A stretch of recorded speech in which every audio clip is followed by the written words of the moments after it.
আসসালামু আলাইকুম। বিসমিল্লাহির রহমানির রহিম। আমার ভাইজানরা সোনামণি বোনেরা ভালো আছেন আপনারা?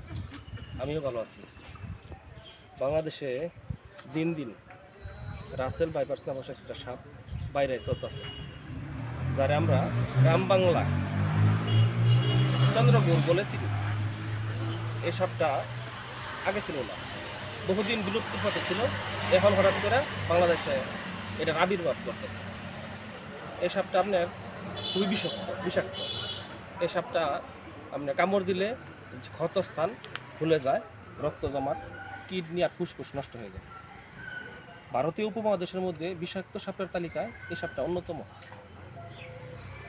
আমার বিশেষ করে মেসেজটা হলো মা বোনদেরকে, যাদের বাড়িতে ছোটো বাচ্চা আছে, নদী নালা খাল বিল, বিভিন্ন জলাশয়ের সাথে বাড়িঘর, এখন বন্যার সিজন, বন্যায় বেশি আসতে পারে এই সাপ।